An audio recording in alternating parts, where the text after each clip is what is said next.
Welcome to the B2B Breakthrough podcast. We're here to bring you all the best knowledge, insights, and strategies from e-commerce experts, successful business owners, and the team at Alibaba.com that you'll need to grow your business and achieve your next big breakthrough. I'm your host, Sharon Gai. Welcome, Everett. What's up? We haven't even met yet. We have not met. How are you? I'm also a New Yorker, so... Yeah. I don't know. I haven't been in New York 7 years yet. They say you have to be in New York 7 years to claim it. Yeah. But I've been there 4.5. Oh, is that the magical number? You have to hit 7? Yeah, it's bullshit, but No, if you feel like a New Yorker, you can call yourself a New Yorker. I'm going to claim it. Claim it. Yeah. Everyone, please welcome Everette Taylor. Hey, what's up, everybody? One more time to the stage. I'm going to read your very extensive bio. Oh man, you can and it goes for pages. You can like shorten it. You can remix it however you want to. Or you can. Why don't you take us through your journey of all the places that you've been? Because prior to being at Kickstarter, the CEO of Kickstarter, you were the CMO of Artsy, which was a online marketplace and selling fine art. But then you started your own company. And then you started a series of companies, including Pop Social, which I remember, Millicent's ArtX. And you are also a digital influencer, a brand ambassador for several companies. Anything you want to add to that resume? I think I'm a pretty good person too, Okay. Like a good. I think that's probably the good most son, important good bullet friend, point. good boss, Okay. Yeah. I like that. So also for the audience. Thank you for the one clap in the audience. Yeah. Yeah. No, go. Yeah. Time for that whole thing.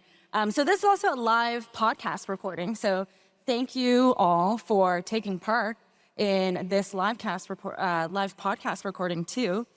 I'll first start out by asking you about inventors, because we've seen a lot of different types of inventors today. What do you think it means to be an inventor in this day and age? So we have 8 billion plus people in the world, right? And we have 8 billion plus people with ideas, right? It's a lot of people with ideas. Inventors, to me, are the very, very small percentage of people out there that are willing to take that idea, believe in that idea, invest in that idea, sacrifice for that idea to make it a reality.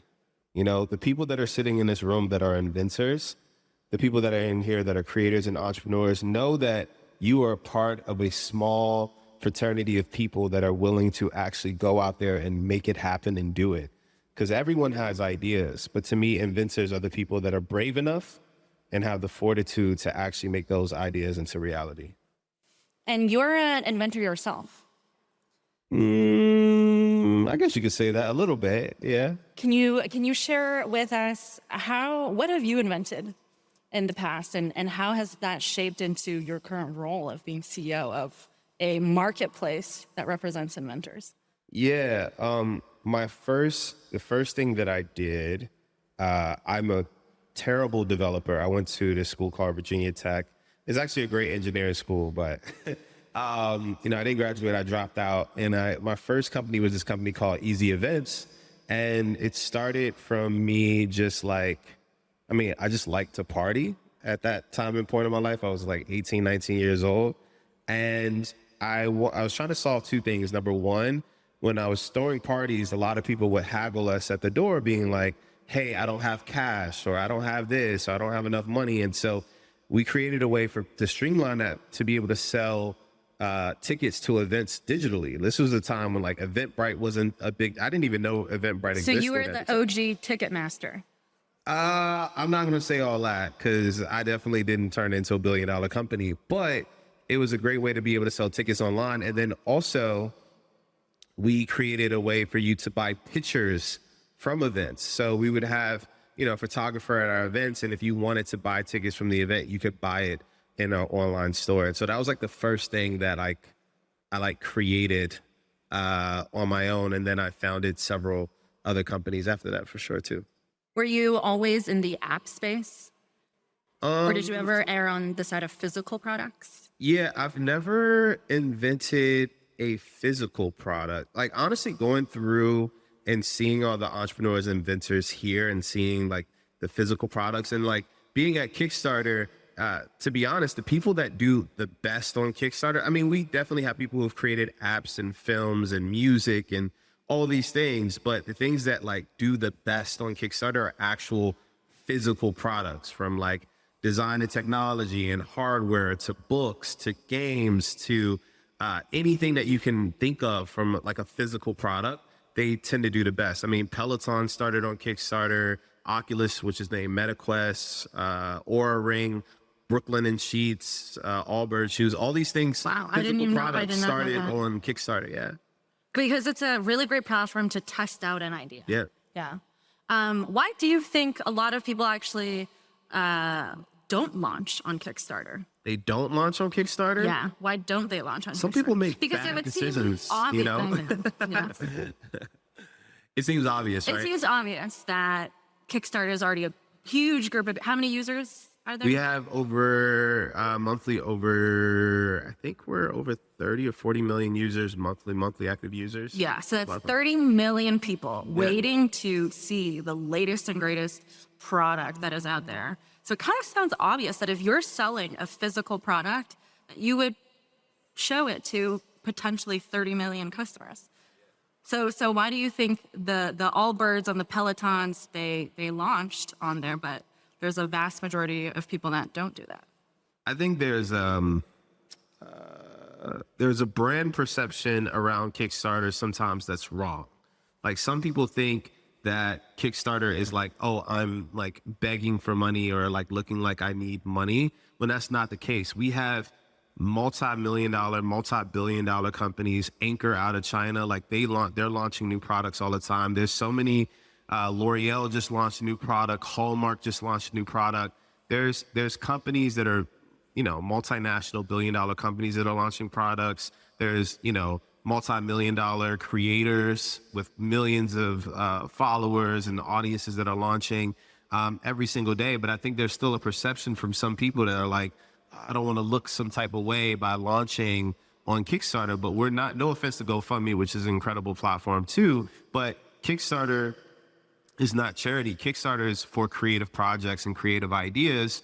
And your people are investing in you because they want that product or they want that thing. So it's very, very different. And what I tell people is that Kickstarter, one, gives you a platform to centralize your audience, to bring your audience to one place where they can transact and support you.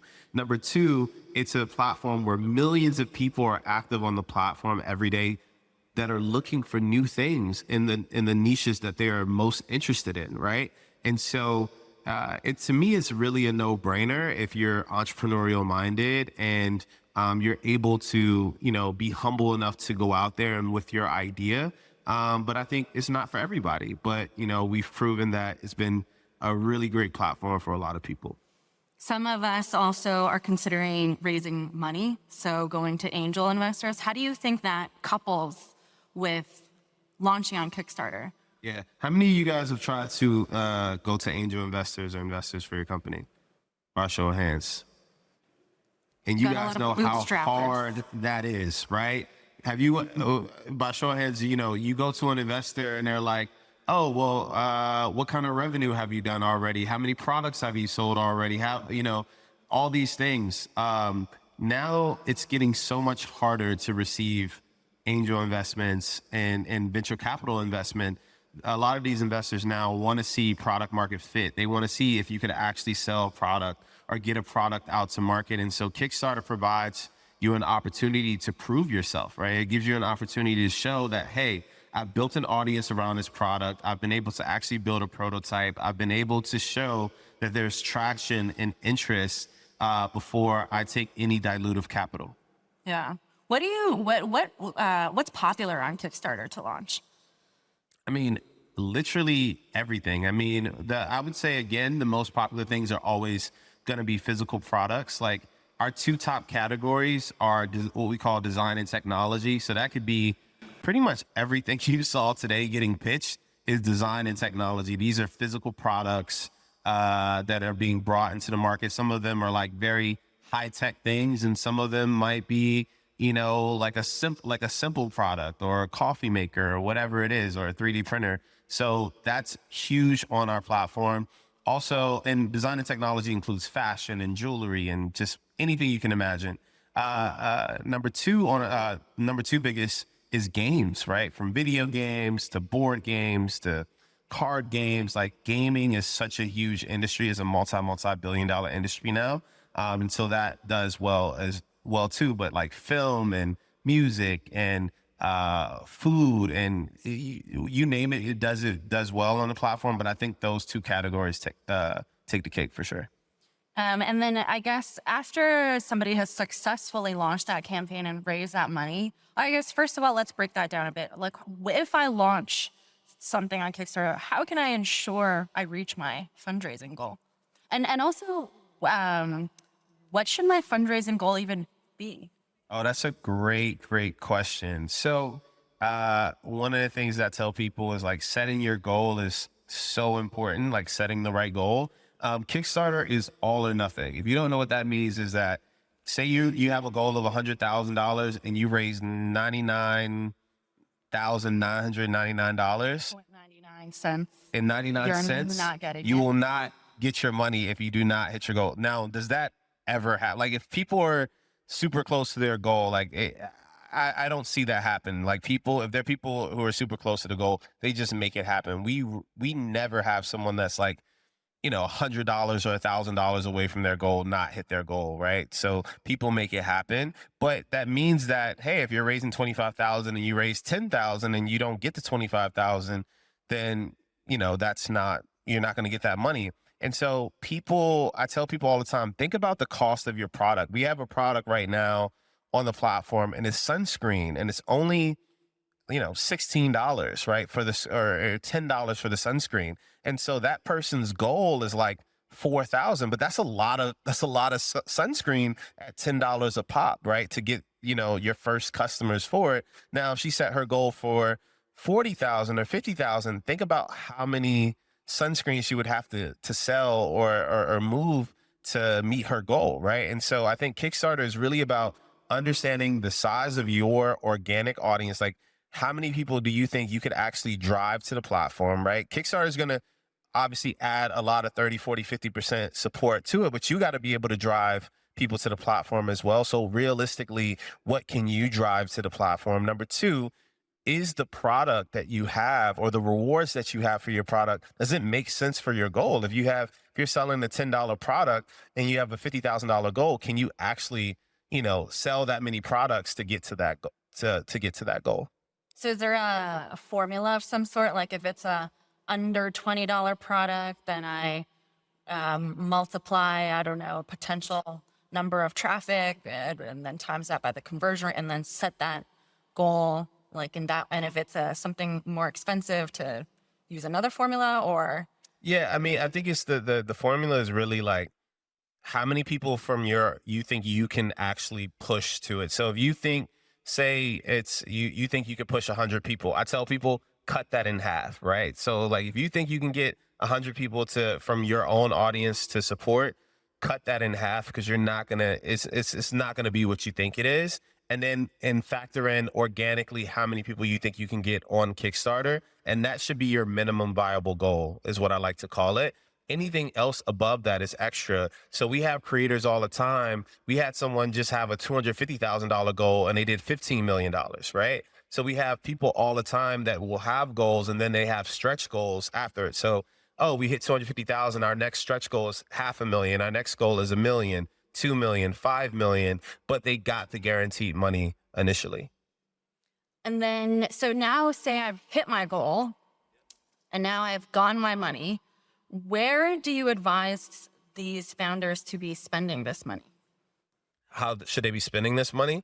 Where should this money be going? Yeah, I mean, I think it's different for every product and situation. Number one is like fulfillment, right? Like, you don't want to lose the trust of your audience and your customers not being able to fulfill your product, right?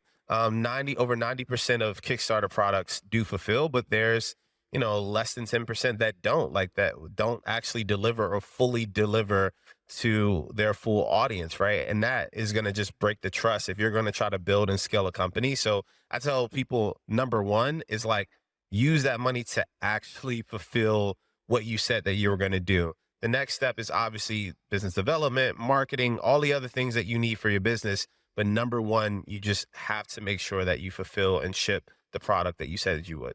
What do you see as a very common headache that these founders have? Very common what? Headache? I think something that's really, really common is like sometimes 2020, for example, like shipping rates just fly, crazy. So sometimes when you're building out a product, COVID years? yeah, the COVID years. And what was Kickstarter like actually during that time? actually Kickstarter had at that time the best years. Now we're doing even better, but that had its best years in history because like many e-commerce, D2C brands or whatever it may be, the COVID years, people were at home and people were just buying e-commerce, et cetera, et cetera. So at that point, 2020, 2021 were the best years Kickstarter ever had from a revenue standpoint. So we did really, really, really well, but also we had people that struggled sometimes to fulfill because, shipping became so much more expensive. Cost of goods and materials became so much more expensive. And so you can plan something out and then that could potentially become more expensive for you. And so you have to really have the foresight to make sure that you're leaving some gaps there for some expenses that you may not be expecting. Let's shift and talk a little bit about products themselves. When you are, so Kickstarter's purpose is to help inventors crowdfund to bring their products to life. And Alibaba.com serves that purpose to connect product makers to product sellers. So can you offer any advice to the audience who are full of entrepreneurs that's looking to bring a new product to market? Early branding product? Yeah. Yeah. Number one is like really understanding your audience and doing spending the time speaking to your audience, right? Like what is the message that's going to really resonate with them? What is the marketing that's going to resonate with them? What's going to turn them off? Like really, really understanding your core audience. I see what a problem with a lot of creators and entrepreneurs is like, they think something's a good idea. And so they think it'll be a great idea to their audience or how they brand things. And like, just because you like the color magenta does not mean that your audience is going to like the color magenta. And so, that just happens to be our competitor's color, but whatever, so making sure that you're spending the time and doing the research to really genuinely understand your audience, what they need, what they're looking for, where they actually reside, right? Like, someone could be telling you, I was talking to a creator earlier that pitched is like, someone could be like, man, you got to get on TikTok and do TikTok ads. But like, if your audience isn't on TikTok, you're just wasting your money, right? So really understanding the messaging that's going to resonate with your audience, but also where your audience lives. Like, where do they, consume content and information and news and things like that? And are you creating content and marketing in a way that's going to resonate with them? So in that campaign, to help get to that goal, what are people creating TikToks to drive traffic to that product page? Like, how are people usually for Kickstarter? Yeah. So people do all different types of things. People have email lists that they tap into. They do performance marketing. I launched we're launching 2 new business lines this year. One of them is called Kickstarter Performance. And so a la like in Etsy or other platforms, we actually are doing digital marketing and performance marketing for projects on the platform. For example, we just had this one project that broke and became the biggest games project of all time. And we were getting at one point 10x return on ad spend for that project, and literally delivered millions of dollars extra to that project that they wouldn't have been able to drive themselves. And so that's something. Performance marketing has been very, very powerful for people on Kickstarter, whether they use us, whether they use another agency, or whether they do it themselves. Obviously social media is huge. social and digital communities, tapping into that. All those things are pretty strong. But honestly, being able to like roll your sleeves up and enter into the communities that are going to most resonate with your product, that seems to be the most effective for sure. So speaking of games, I had a friend recently who just launched his game. It's called Getting Laid Off because because in the tech industry there's a lot of layoffs happening, and then he was laid off, and they created a game. It's called Getting Laid Off. And games is one of those really growing categories on Kickstarter. What's another growing category that people can think about? Yeah, comics and publishing is really growing fast. So any of you all that have like a book that you want to publish, or if you're a big comic book, or manga or all those things, like comic books and publishing are like two of the I think comics might be the fastest growing category. Like comics has now like the number one way that indie comic makers publish comics is through Kickstarter now, right? So that category has been insane for us for sure. Have you bought one recently or funded one recently? I have more comics than I ever thought I would own. I'm an avid Kickstarter backer. Like I back hundreds of projects a year. And that's something, it's like addictive to me. Like if for you all who are sitting here that don't have the Kickstarter app on your phone, Alicia, go ahead and download it right now. If you don't have it on your phone, go and download the Kickstarter app right now. It's amazing because you're at the precipice of like new creativity, new innovation. If you have a particular niche, whether it's music, whether it's film, whether it's, new technology, you can find it on that platform. And so I love it. It's really addictive, and you're supporting fellow entrepreneurs and creators too. It's kind of also, I feel like, a new way of shopping. Because, there's like Amazon and you can browse all these products, sure, but Kickstarter, it's a more content-driven, content-based form of shopping. Yeah, and you really get to know the creator and know their story. Like might have this mom of four in the middle of the country that is like building AI robots in her garage, like you have these really, really incredible stories. Like everyone sitting in this audience has a unique, incredible story, and Kickstarter gives you an opportunity to share that story with the world and share your passion for whatever it is that you're trying to do. What's the last thing that you backed? The last thing that I backed, wow. I went on a backing spree. What's a crazy product that you backed? I backed an album that was made completely by robot AI. Like a music album that was literally like not human made. Like it was like a robot that they programmed with AI that created music and made it into an album, and I bought it. Do you have it right now? Like you? No, I don't. It's at home. Like I don't have it. I don't have it here. But yeah. That's like a crazy project. Like I back so many like weird, wild things all the time. Like what's so cool. Like even today, listening to all the pitches today, I'm like, all these products are like things that I would like see on Kickstarter, right? And so I will just go at any given time and just back like 20 projects. And the cool thing is you can back from $1 to thousands of dollars or whatever you want to give or however you want to support. And so it's an easy way, but I back all different types of things. The category I probably back the most is actually film though. I really, really enjoy film. Like indie films? Or like Yeah, films indie films like short films, documentaries, feature length films. We've had, Oscar winners. We've had, people that showed at Sundance and Tribeca and Cannes.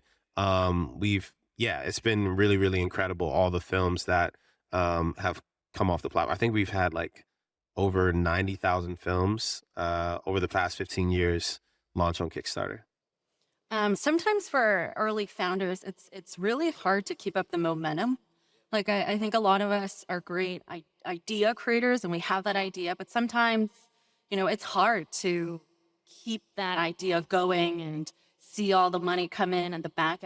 Do you have advice for people to like throughout this process of launching to keep at it and just to keep going? Yeah, you know, it's so funny. I just did this conversation with Damon's partner on Shark Tank, Kevin O'Leary. And one of the things that he talked about, so if you guys watch Shark Tank, you probably noticed that many of the people that go on Shark Tank actually had launched a Kickstarter before going on Shark Tank.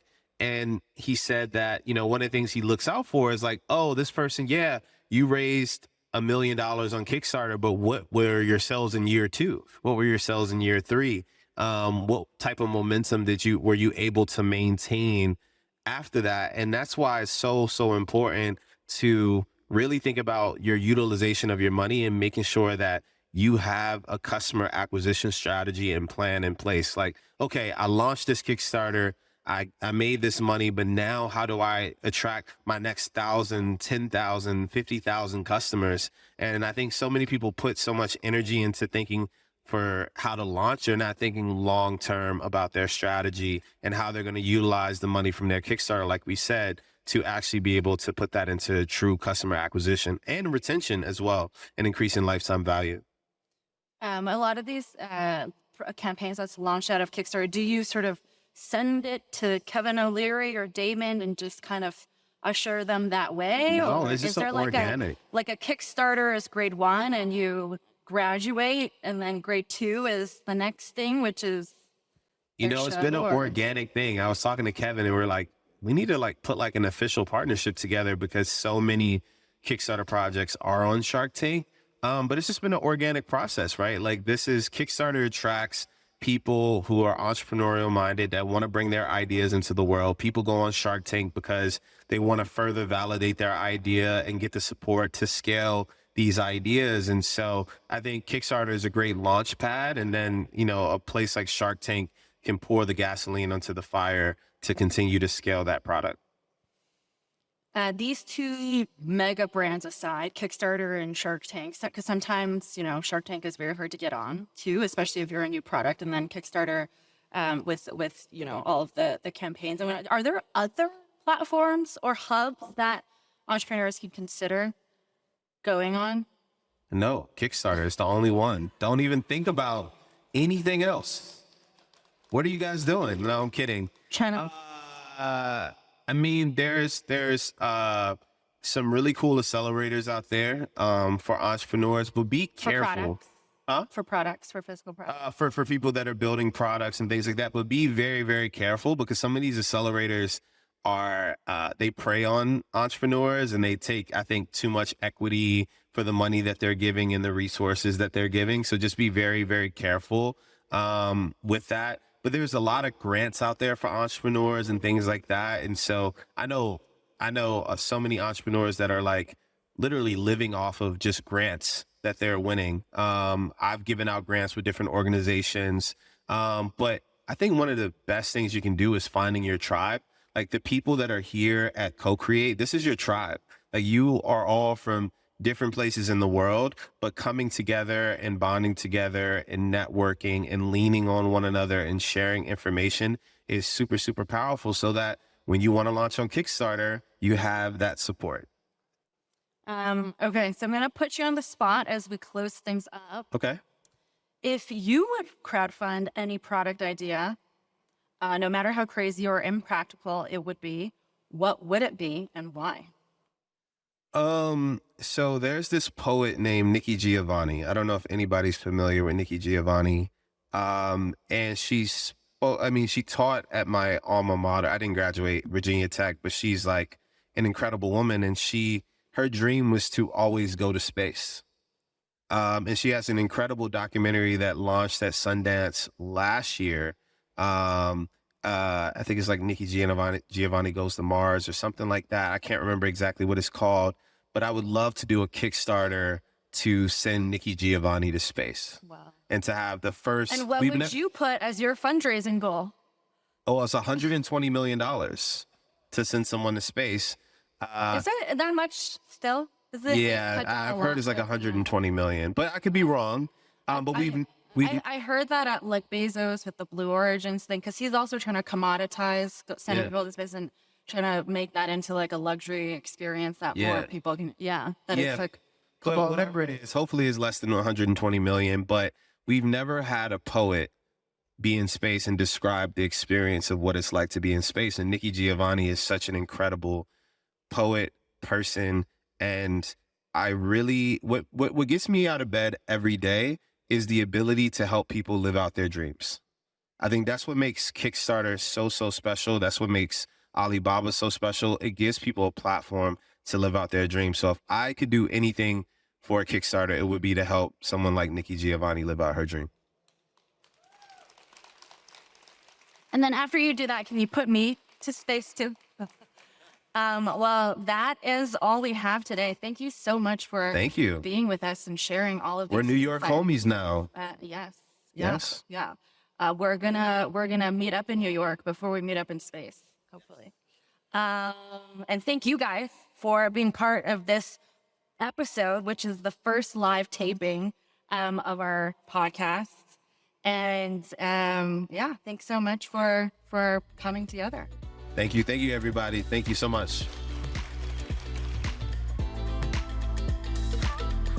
B2B Breakthrough is produced by Alibaba.com. To find out how Alibaba.com is empowering its customers with the tools, services, and resources they need to grow their businesses, visit Alibaba.com. And then make sure to search for B2B Breakthrough Podcast on Spotify, Apple Podcasts, or wherever you find your podcasts. Make sure to follow us so you don't miss future episodes. On behalf of the team here at Alibaba.com, thanks for listening.